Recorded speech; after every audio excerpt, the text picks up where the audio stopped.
Bon, je ne veux pas rentrer dans les détails de leur doctrine, ils ont tous des doctrines un petit peu différentes. J'essaie simplement de donner l'essentiel de leur doctrine. Bon, ils essayent de concilier l'être et le devenir, mais ceci d'une manière physique, bien sûr. Ce n'est pas du tout une étude métaphysique.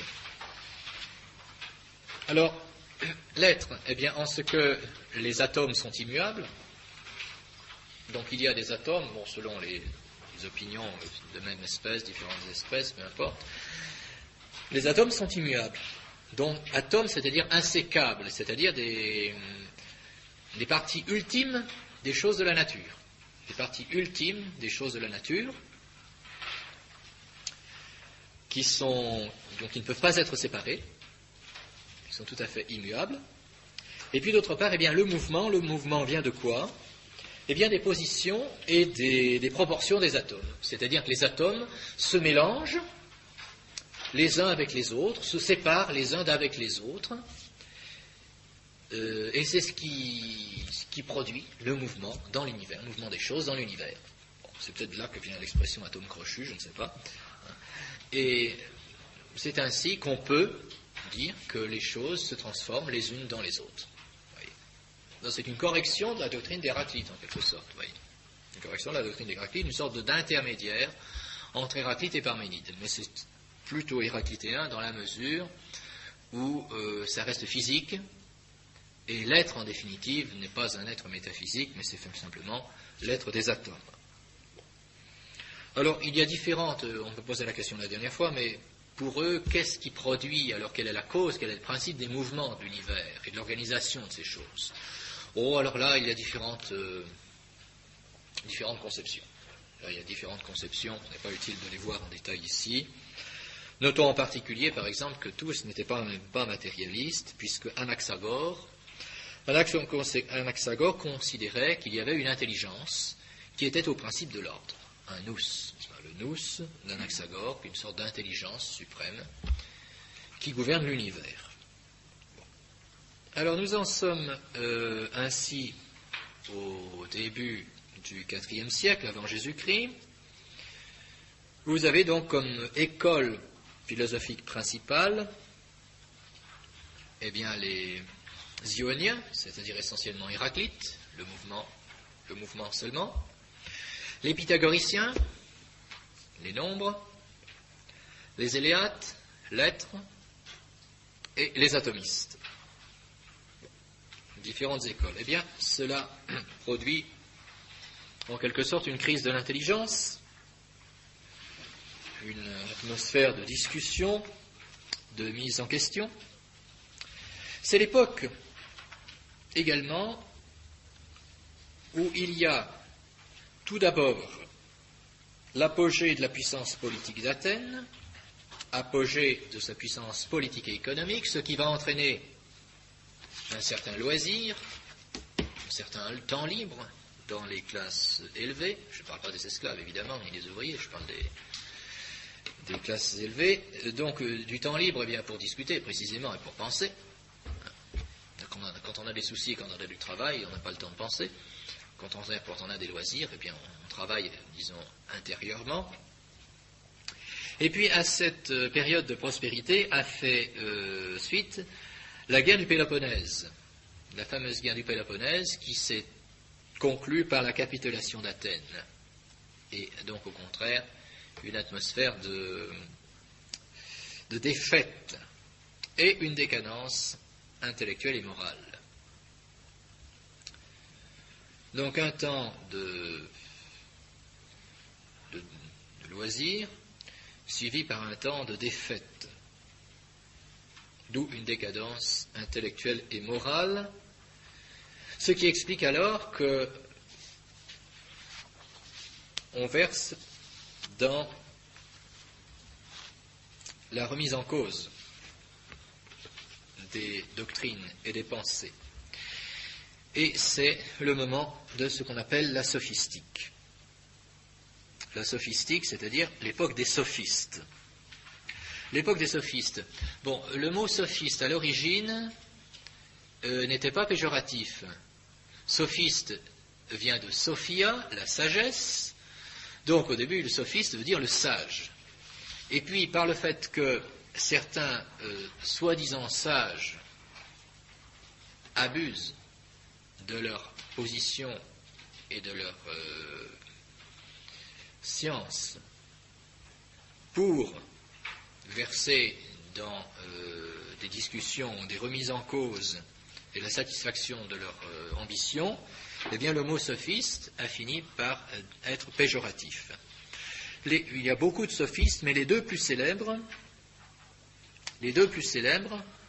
sont Protagoras,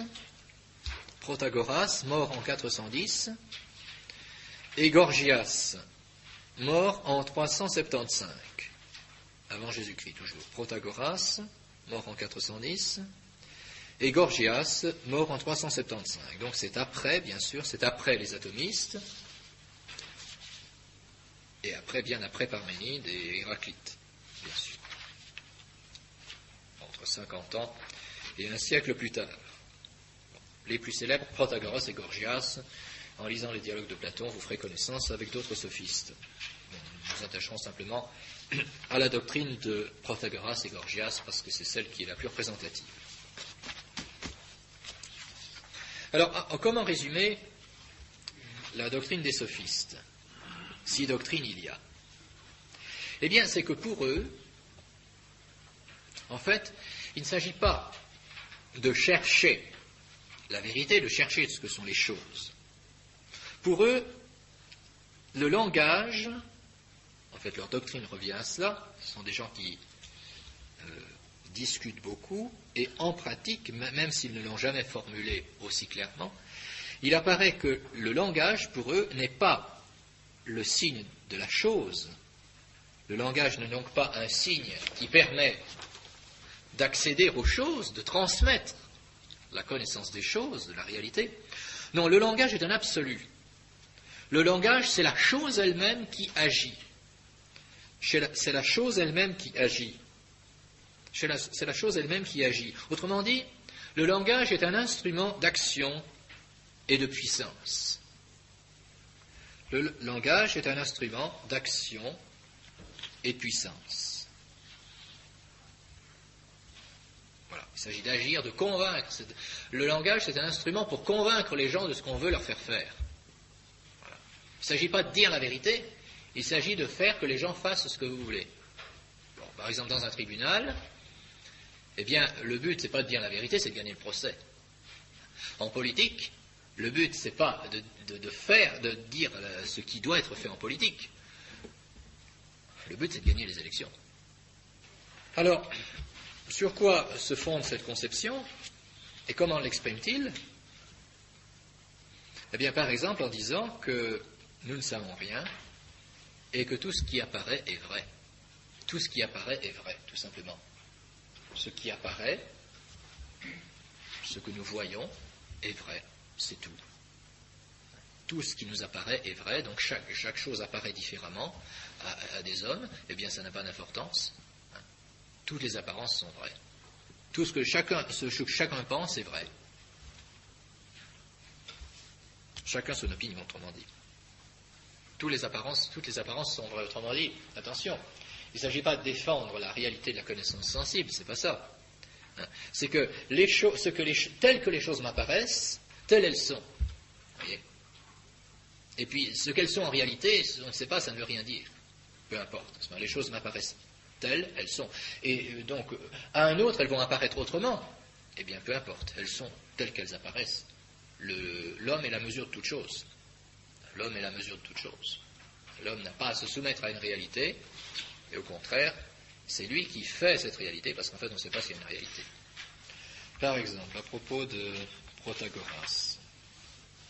Bon, je cite ici les métaphysiques d'Aristote, parce que les sophistes, n'est-ce pas, les sophistes n'ont pas écrit, ils ont parlé, essentiellement, et on a ce qu'ils ont dit d'après les écrits des autres. Bon, ce qui fait que peut-être d'ailleurs qu'il y a peut-être une part de caricature, c'est possible. Bon. Voici ce que dit Aristote dans les métaphysiques, au livre État. Il y en a certains qui prétendent, par exemple, qu'une chose a puissance seulement quand elle est en acte, et que l'absence d'acte entraîne l'absence de puissance.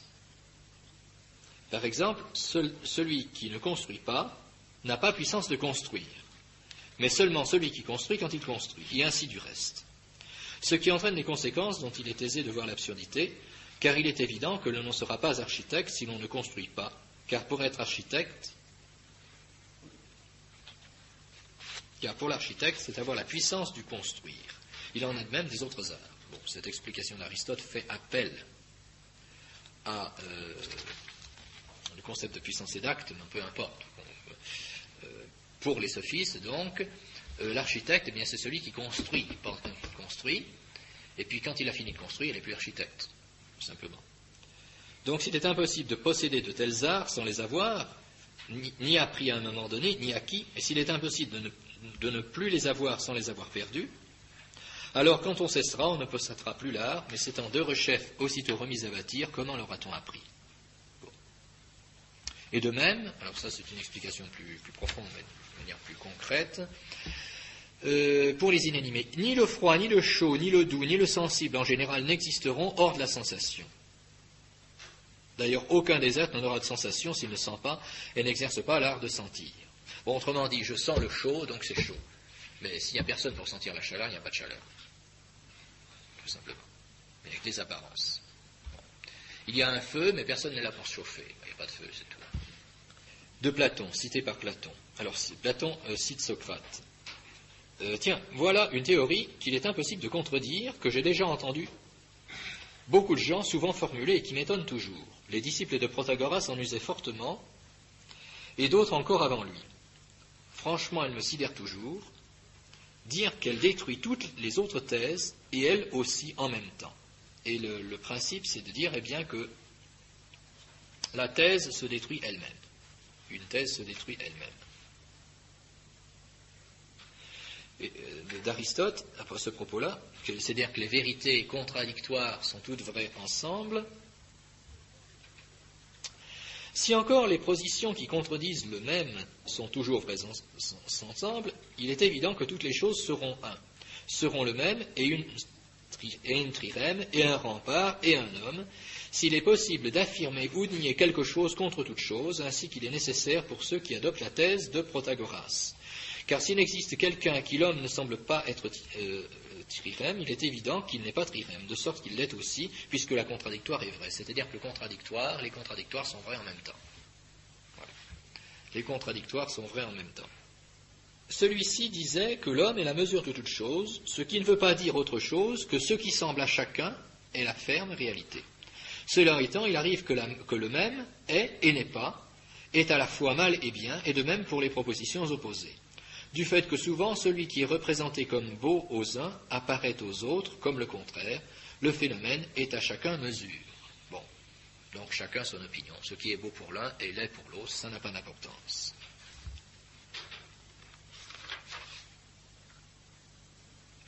Alors par exemple, Protagoras, cité par Platon.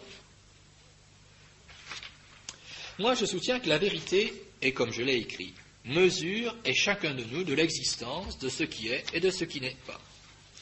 Par des milliers de points diffère celui-ci de celui-là, par le fait même qu'autres sont l'être et l'apparence des choses relativement à l'un ou relativement à l'autre. Quant à la science et aux savants, il s'en faut de beaucoup que je nie que leur être m'apparaisse. Mais celui-là même que je dis savant, c'est celui qui sait, pour n'importe lequel d'entre nous, à qui appartiendrait la représentation et partant l'existence des choses mauvaises. Oui, je pense qu'alors que le mauvais état de l'âme formait des opinions qui étaient filles de ce qu'est leur mère, à rebours, un bon état de l'âme aura formé des opinions bonnes, produits d'imagination que certains par inexpérience appellent vraies. Pour moi, il y a des opinions qui sont meilleures que d'autres, mais pas de plus vraies. Quant aux savants, dans l'ordre du corps, je dis ce sont les médecins, dans l'ordre des plantes, ce sont les paysans. Car je soutiens que ceux-ci font naître dans les plantes, au lieu de sensations mauvaises, lorsque l'une d'elles s'étiole, des sensations et des dispositions meilleures et assainissantes. Quant aux savants et aux bons orateurs, ils font paraître meilleurs à l'opinion des cités, les mesures justes à la place des mauvaises. Toutes choses qui, relativement à l'opinion de chaque cité, ont l'apparence du bon et du juste, sont estimées par ces cités en avoir aussi l'être, tout le temps qu'elles l'estiment. Mais le savant les fait paraître à leur opinion comme réellement meilleures à la place de celles qui sont mauvaises. Pour la même raison, le sophiste qui a les moyens d'instruire ainsi ses élèves est un savant et mérite de recevoir de fortes sommes de ceux qu'il instruit. Aussi, il y a des gens qui sont plus savants que d'autres, bien que nul n'ait d'opinion fausse. Et toi, bon gré mal gré, tu dois admettre que tu es mesure, car cette thèse se tire saine et sauve de toutes les embûches. Donc c'est de dire que ce qui apparaît est vrai, et donc ce que l'on fait croire aux gens est vrai, tout simplement. Ce que font croire les savants, c'est ceux qui forment l'opinion. Je ne sais pas si vous avez compris. Les vrais savants, ce sont les médecins et les paysans, parce que les médecins changent les dispositions du corps, et les paysans changent les dispositions des plantes. Bon, eh bien c'est ça, être savant, c'est changer les dispositions des gens. Quand on change les dispositions des gens, on est savant parce qu'on leur fait penser ce qu'on veut. Voilà. C'est ça la vraie science. Alors ça, c'est un autre exemple, un dialogue. En dialogue entre Socrate, bon, on parlera de Socrate plus tard, hein, mais Socrate était le grand adversaire des sophismes. C'est l'occasion de voir ce que c'est qu'un discours sophistique. Socrate. Je crois, avec les dialogues de Platon, on pourrait, si on avait le temps, jouer des petites pièces de théâtre, enfin sans jeu, mais je veux dire verbalement, j'ose dire, parce que les textes de Platon sont sous forme de dialogues. Ça peut être très vivant de faire parler l'un et l'autre comme c'est compréhensible. Socrate. Je crois que vient d'abord le préambule qu'il faut prononcer au début du discours. Tu appelles cela, n'est-ce pas, le raffinement de l'art? Oui. En second lieu, vient une certaine exposition, puis ces témoignages. En troisième lieu, les indices. En quatrième lieu, les conclusions vraisemblables. À la preuve s'ajoute, je crois, le supplément de preuve à ce que dit du moins ce monsieur de Byzance, excellent ciseleur de discours. Tu veux dire le génial Théodore? À quoi penses-tu? Ensuite, à la réfutation s'ajoute le supplément de réfutation qu'il faut fournir aussi bien dans l'accusation que dans la défense. Mais ne devons-nous pas mettre sur le tapis l'illustre Événus de Paros, lui qui inventa le premier l'insinuation et l'éloge indirect? On dit aussi qu'il a mis les blâmes indirects en vers pour faciliter la mémoire. C'est un savant. Et laisserons-nous dans leur coin Tisias et Gorgias qui ont vu qu'il fallait honorer les probabilités plus que les vérités, qui par la force du discours font apparaître grandes les petites choses et petites les grandes choses, anciennes les nouvelles, et leurs contraires nouvelles, et ont inventé une méthode pour parler, ou brièvement, ou indéfiniment, de toutes choses. Un jour, en m'entendant parler, Prodicos se mit à rire, et dit être le seul à avoir inventé l'art qu'exigent les discours. Il ne faut être ni long, ni bref, mais garder la mesure. Alors on cite d'autres sophistes. En discours larmoyant, de Socrate exprime, en discours larmoyant, qui développe les thèmes de la vieillesse et de la misère, celui-là dont l'art surclasse tout le monde, c'est à mon avis le champion chalcédonien. Il s'est montré habile à la fois à mettre la foule en colère et ensuite à la calmer par les charmes de ses incantations, comme il dit. Et aussi le plus fort pour louer ou dissiper n'importe quelle calomnie. Certains, on cite Sextus Empiricus, un philosophe postérieur, nous parlerons. Certains ont rangé Protagoras d'Abdère dans le cœur des philosophes qui ont aboli le critère de la vérité, puisqu'il soutient que toutes les images et toutes les opinions sont vraies, et que la vérité est relative, attendu que tout ce qui frappe l'imagination ou l'opinion existe aussitôt relativement à chaque sujet. Au début de ses discours terrassants, il a proclamé « De toute chose l'homme est mesure, de l'existence des existants et de la non-existence des non-existants. »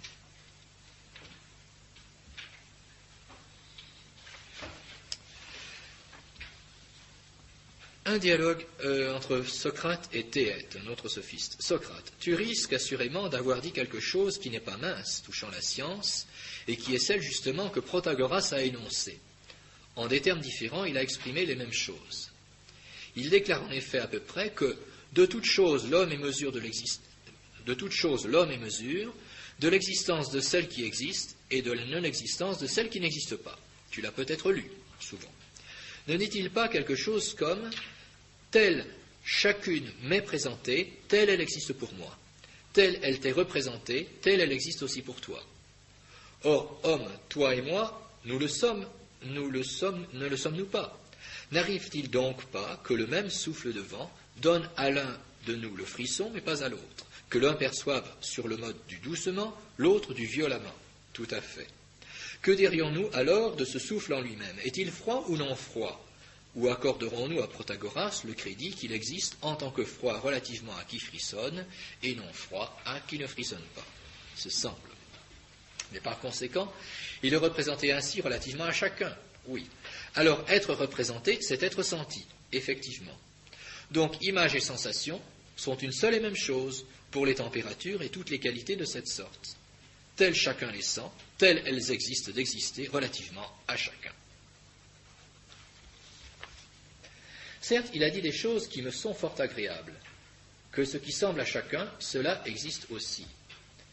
Mais au début de son discours, il m'a étonné en ne disant pas, en commençant sa vérité, que mesure de toute chose est le porc ou le cynocéphale, ou quelque être plus étrange encore parmi ceux qui sont doués de sensations. Il se fut alors adressé à nous, dès le début, en termes hautains et méprisants, en nous montrant ainsi qu'alors que nous lui vouions une pieuse admiration pour sa haute sagacité, il se trouvait qu'il n'était pas plus habile en sagesse qu'un tétard de grenouille, et à plus forte raison qu'un autre homme.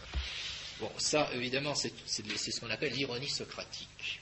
On commence par flatter quelqu'un pour, en fait, une double flatterie et double sens. Bon, on m'a dit des choses qui sont fort agréables, et puis la conclusion, c'est dire que tout ce qui apparaît est vrai. Voilà.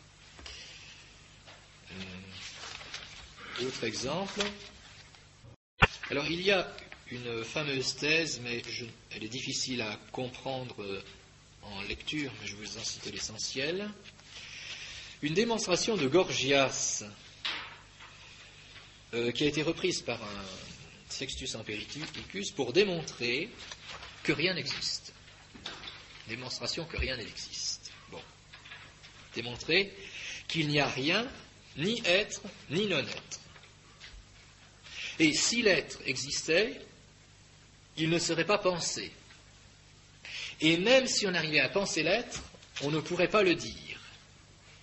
Il échapperait au langage. Alors, il y a tout un raisonnement qui pourrait être un excellent exercice de logique formelle, du reste. Il montre successivement qu'il n'y a rien, que l'être n'est ni éternel ni engendré, qu'il n'est ni un ni multiple, et que l'être et le non-être ne peuvent pas coexister. Il exprime que le réel est incommunicable à autrui. Il dit que c'est par la parole que nous désignons les objets, mais la parole n'est ni les substances ni les êtres. Donc ce ne sont pas les êtres que nous communiquons à l'interlocuteur, mais un discours qui diffère des substances. Mais oui, nous prétendons communiquer la réalité, mais le langage n'est pas la réalité, donc nous ne communiquons rien du tout. Le langage ne nous en apprend pas plus long sur les objets réels qu'eux-mêmes sur la nature d'objets qui leur sont différents. Et oui, le langage et les objets sont complètement différents. Alors comment voulez-vous que le langage dise quelque chose sur les objets? Il n'y a pas de rapport entre le langage et les objets. Donc le langage ne signifie rien. Ceci quelques exemples. Vous pouvez reporter sur ce petit ouvrage pour avoir d'autres exemples des thèses des sophistes. En fait, ce ne sont pas des thèses. Vous voyez que c'est plutôt une attitude d'esprit. Le langage, c'est une manière de parler, de faire... Il y a des dialogues. Il y a un dialogue où Socrate assiste à une discussion entre un sophiste et son élève, un sophiste et un jeune homme, et un des sophistes présents lui dit en aparté, de toute façon, quoi qu'il dise, il sera réfuté. Voilà. Il attire des raisonnements pour arriver à se faire contredire l'interlocuteur. Pour montrer tout ça. Alors ces petits, quand on lit les sophistes, on a l'impression d'avoir affaire à des petits jeux de mots. En fait, ce ne sont pas des jeux de mots. On pourrait croire que c'est superficiel, ce n'est pas superficiel. Tout cet artifice des sophistes a pour but de montrer que l'on ne peut rien savoir, qu'on ne peut rien connaître, et que le langage ne peut rien dire. Et que le but du langage, eh bien, c'est simplement d'agir. C'est simplement d'agir sur les gens, d'agir sur les foules, de faire quelque chose à quelqu'un. C'est un mode d'action, voyez, mais ce n'est pas de faire connaître. Mais vous remarquerez, pratiquement aujourd'hui, nous vivons plus ou moins là-dedans.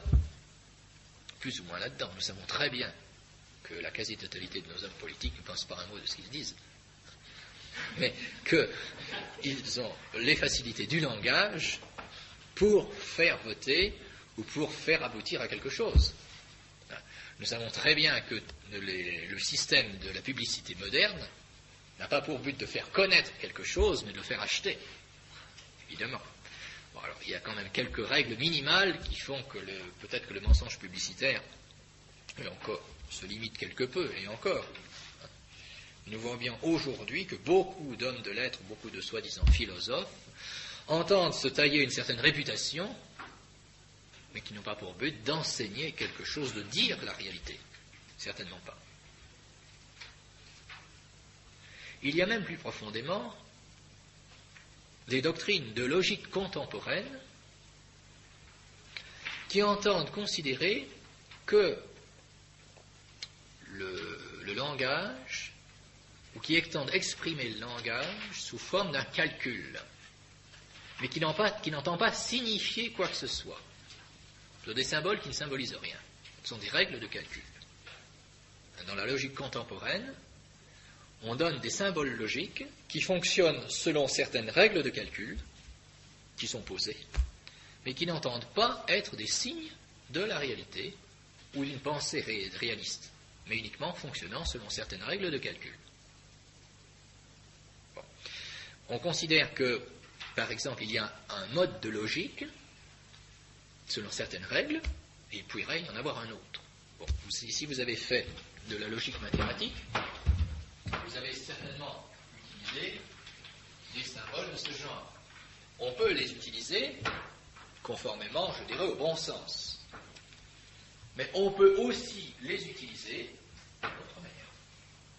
Et si les deux propositions sont vraies, la proposition A et B est vraie, la proposition A et B est fausse lorsque un des deux est faux.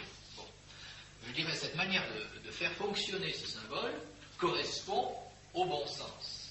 Mais dans les logiques contemporaines actuelles, on vous dira que les règles de calcul pourraient très bien être exprimées autrement. Et on pourrait très bien constituer une logique avec plusieurs valeurs de vérité, et pas seulement avec le 1 et le 0, vrai ou faux. C'est-à-dire, on entend considérer une logique arbitraire. Mais autrement dit, ce sont des règles de calcul qui n'ont aucune signification. C'est autrement dit traiter le langage comme une chose en soi, mais sans qu'il y ait possibilité, sans prétendre dire qu'il y a signification. Et il y a des développements pour exprimer, par exemple, théoriquement, que la communication d'une langue à une autre serait impossible parce qu'on ne pourrait jamais traduire. Et ils entendent même montrer que la communication entre les personnes est impossible au sens où nous ne pouvons pas signifier les uns envers les autres des choses. Nous pouvons simplement parler et agir l'un sur l'autre, mais la communication des idées est rigoureusement impossible. Ils entendent bâtir des exposés là-dessus. Bon. Donc cette doctrine des sophistes est toujours actuelle, vous voyez.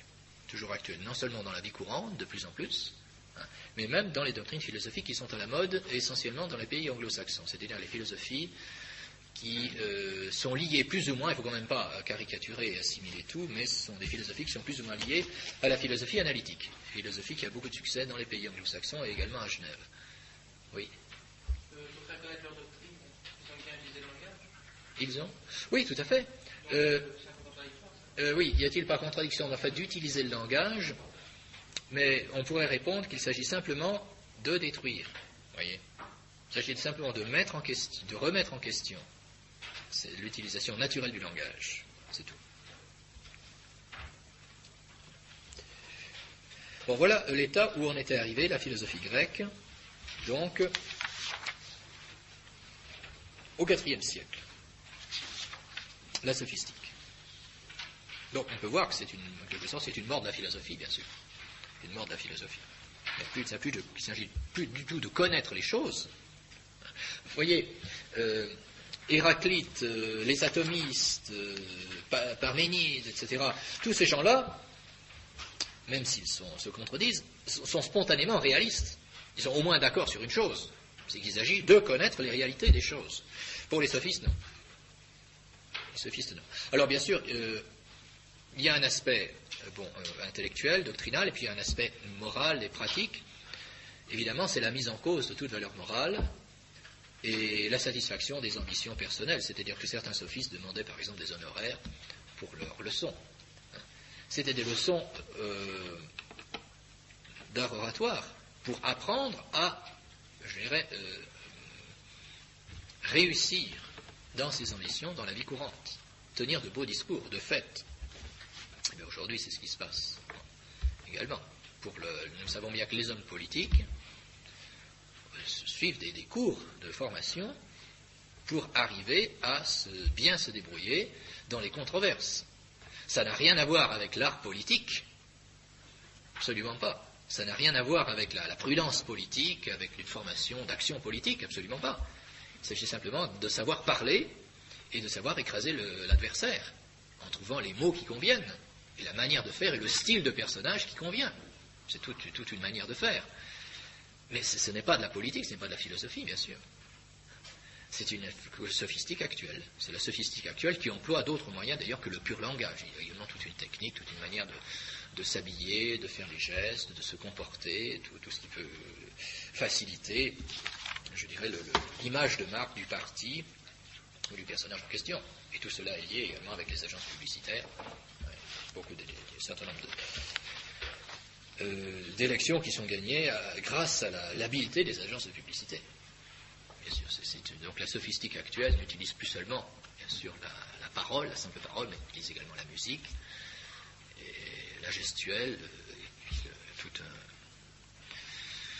tout un tas de procédés qui ont pour but de faire agir, de réussir, mais non pas de connaître. Donc vous voyez, la sophistique est toujours actuelle. Le grand adversaire des sophistes est Socrate. Socrate est mort en 399, donc il est contemporain des sophistes. Alors lui-même n'a rien écrit. Son but était simplement de guérir l'intelligence ruinée par les sophistes. Il entendait être un médecin contre les sophistes, pour rechercher la vérité et le bien. Il n'entendait pas donner la vérité. Il n'entendait pas enseigner la vérité. Pas du tout. Il entendait éduquer l'intelligence et lui donner le goût de l'apprendre à rechercher la vérité et le bien. Donc pas dire dogmatiquement ceci est la vérité, pas du tout. Mais donner envie de rechercher cette vérité. Donc contre les sophistes, qui ne recherchent rien, qui veulent uniquement jouer avec le langage, il veut redonner aux intelligences le goût de la recherche de la vérité, le goût de la recherche du bien. Il ne s'agit donc pas d'enseigner, il ne s'agit donc pas de donner un enseignement dogmatique, pas du tout. Il s'agit de rendre l'intelligence de nouveau capable de recherche. Et c'est pourquoi sa méthode, c'est essentiellement d'interroger et de dialoguer. Dialoguer au sens grec du terme, bien sûr, je précise. Dialoguer, c'est-à-dire la suite des propositions qu'on échange d'un interlocuteur à l'autre. Simplement. Ça ne présuppose pas disons que c'est un procédé pédagogique, sans plus. Interroger les personnes et interroger les choses également. Regarder les choses, les interroger, et interroger les personnes et dialoguer avec elles, la discussion, autrement dit. Voilà. Tel est l'enseignement de Socrate. Vous voyez, ce n'est pas un enseignement magistral, c'est une discussion, simplement. Socrate se promenait, si j'ose dire, et puis rencontrait les personnes et posait des questions embarrassantes, précisément, pour mettre en cause leur trop grande sûreté. Et contre les sophistes en particulier, donc son art c'était de discuter avec les sophistes pour manifester à travers la discussion la vanité de leurs pensées. Donc ce n'est pas un dialogue qui a pour but de conclure à chacun son opinion, à chacun sa vérité, pas du tout. C'est un dialogue pour précisément apprendre à rechercher la vérité. Et donc il n'a rien écrit, il se contentait d'enseigner en dialoguant, en se déplaçant. ou en assistant à des conférences contradictoires.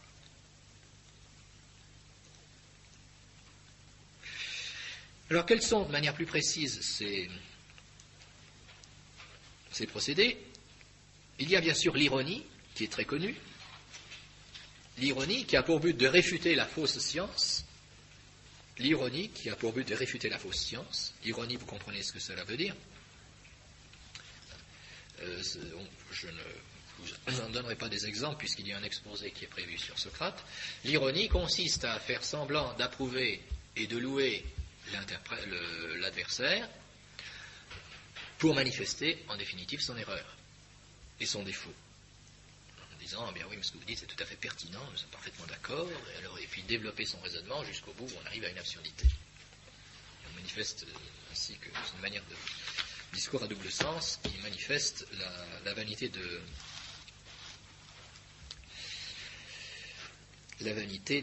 l'adversaire.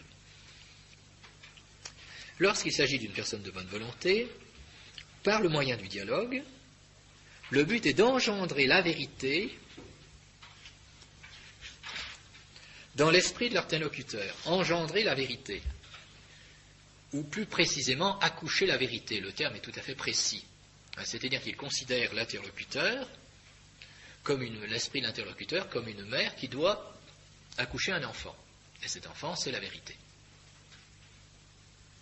Et il dit, mais moi, je ne suis pas un philosophe, je ne suis pas un professeur, pas du tout. Moi, je suis un accoucheur, c'est tout. Je fais comme une sage-femme. Pas plus que ça. Je suis une sage-femme ou un accoucheur, et mon but, c'est d'accoucher les esprits. Voilà, c'est tout. Alors, par le moyen du dialogue, de poser des questions de telle manière que la personne arrive à découvrir la vérité. Voilà. Chercher la définition des choses par ce moyen. Non pas qu'il entende faire une science qui comporterait les définitions, c'est pas ça. Mais pour apprendre aux gens à chercher la vérité, eh bien, il essaye de leur donner le goût, la volonté, et de les aider à chercher des définitions. Qu'est-ce que ça veut dire? Voici ce mot, qu'est-ce que ça veut dire? Et il dialogue avec la personne, avec l'adversaire éventuellement, pour les auditeurs, de manière à ce qu'ils puissent aboutir à une définition. Ce qu'on appelle encore la chasse aux essences. La chasse aux essences, comme on chasse le gibier, puis on chasse les essences. C'est-à-dire, eh bien, vous avez des choses concrètes, et vous essayez de voir ce qu'elles sont. Donc de chasser dans la complexité des choses, dans leur diversité, de chercher ce qu'elles ont d'essentiel. C'est la chasse aux essences, un peu comme dans une forêt. Dans une forêt, on cherche le gibier, on chasse le gibier, on essaye de découvrir le gibier pour le tuer immédiatement. Eh bien là, dans la réalité, on essaye de chasser, en quelque sorte, l'essence, la définition, pour la posséder. La chasse aux essences. Il s'agit donc de chercher la vérité. Or, il ne prétend pas l'avoir trouvée. Il ne prétend pas l'avoir trouvée, pas du tout.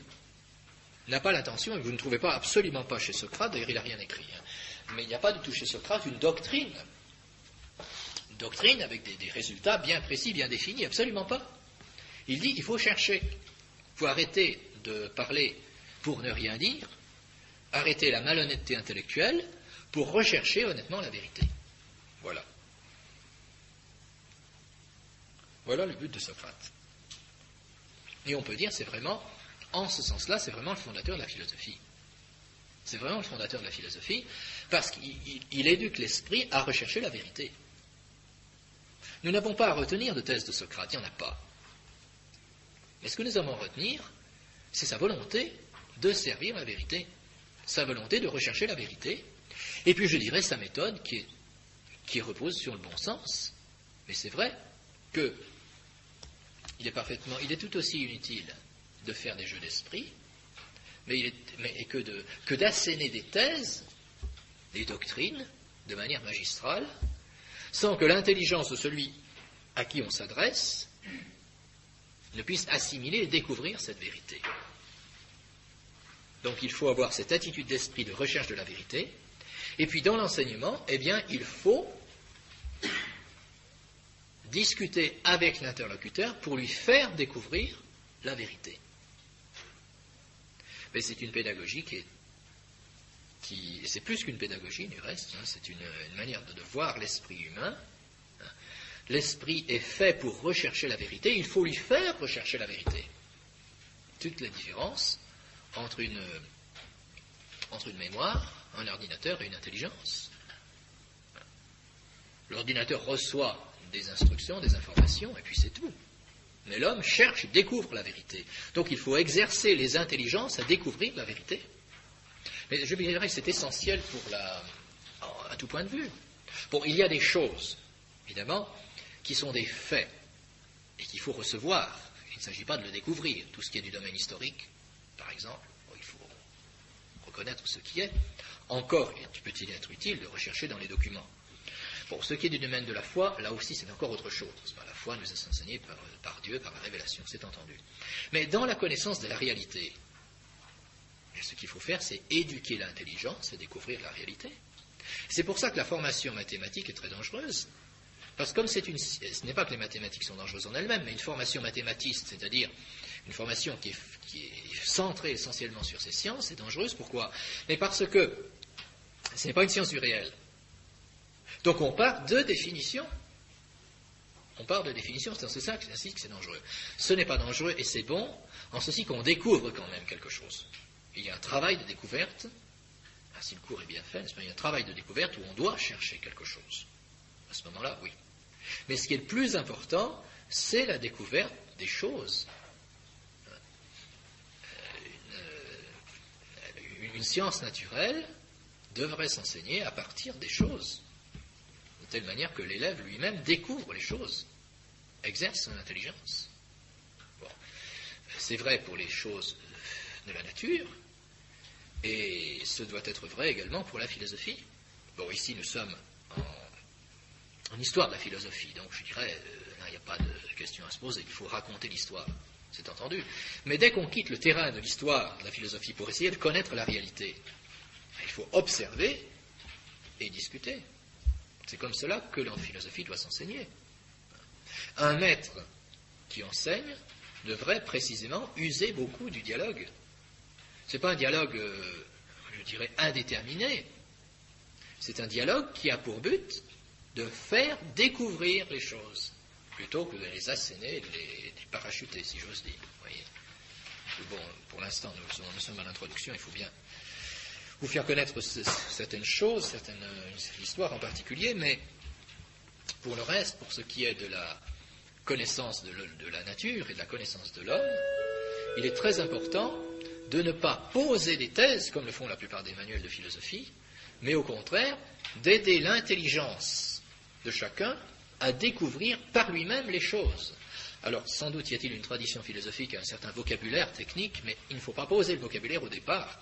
Il faut essayer de découvrir les choses elles-mêmes, et pour les découvrir, il faut interroger les choses et interroger les individus. Et je crois que c'est Socrate qui l'a montré, c'est simplement le bon sens, et Socrate a eu ce mérite de rectifier l'intelligence pour la remettre sur les voies de la recherche de la